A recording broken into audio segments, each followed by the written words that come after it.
이 시대 하나님의 구원 계획, 신약과 구약은 글자도 뜻도 다릅니다.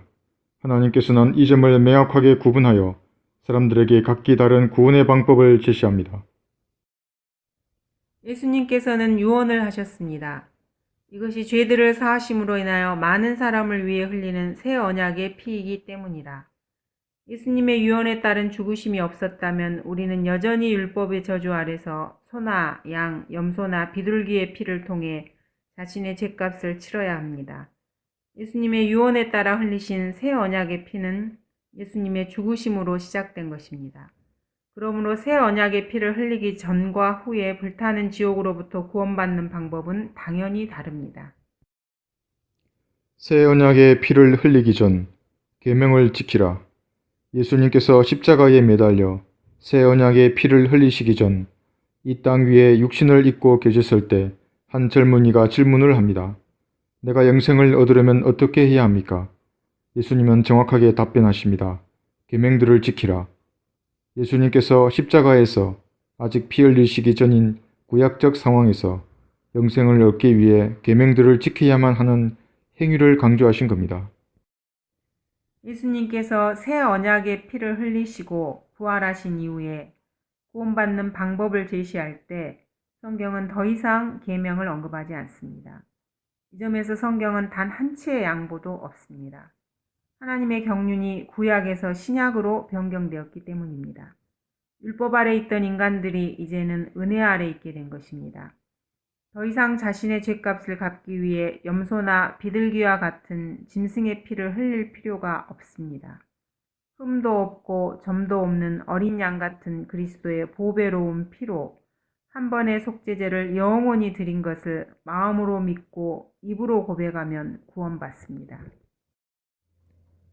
십자가 이전 구약의 구원 조건은 율법과 행위인 반면 십자가 이후인 신약은 오직 예수 그리스도께서 십자가에서 완성하신 의를 믿음으로 구원받습니다. 이는 하나님의 은혜입니다. 새 언약의 피를 흘린 후 믿으라. 이사야서를 읽고 있던 에티오피아 내시는 마음을 다하여 믿으면 합당하니라는 빌립의 말에 믿나이다 라고 합니다. 계명을 지키는 것은 없습니다.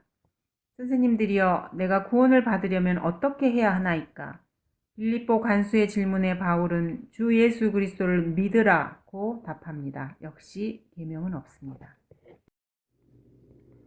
신약 시대는 믿음으로 구원받습니다. 당신은 더 이상 율법책에 기록된 모든 것을 계속해서 행해야 하는 구약 아래 있지 않습니다. 만약 아직도 당신의 행위와 율법 준수를 통해 의롭게 되고자 한다면 하나님께 걸레를 들이대는 죄를 짓는 것입니다. 당신이 받아야 할 모든 저주는 예수님께서 십자가 위에서 흘린 보혈로 이미 값을 지불했습니다. 당신은 새 언약의 피가 효력을 발휘한 지 2000년이나 지난 신약시대를 살고 있기 때문에 당신을 지옥으로 던지는 죄들이 예수님의 피로 용서되었음을 진심으로 믿는 그 순간 구원을 받습니다. 내가 어떻게 하지? 라고 물어볼 수 있습니다. 아주 간단합니다. 지금 이 시간 당신이 어디에서 어떤 상태로 있든지 상관없습니다. 당신의 의지를 사용하여 예수님과 예수님이 십자가에서 완성하신 의를 받아들여야 합니다. 다음 기도를 진심으로 해보십시오. 하나님, 저는 죄인입니다. 이 죄들 때문에 저는 불타는 지옥에 갈 수밖에 없습니다. 예수님의 유언에 따라 예수님께서 십자가에서 피 흘려 죽으시고 장사되셨다가 부활하신 것을 마음으로 믿습니다. 예수님의 새 언약의 피가 저의 모든 죄를 용서해 주심을 믿습니다. 저를 구원해 주셔서 감사합니다.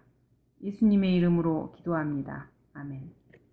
이것이 은혜의 복음이며 이 시대에 그리스도인이 전하는 복음입니다. 행위와 짐승의 표 같은 다른 복음을 전하는 사람은 성경대로 저주를 받습니다.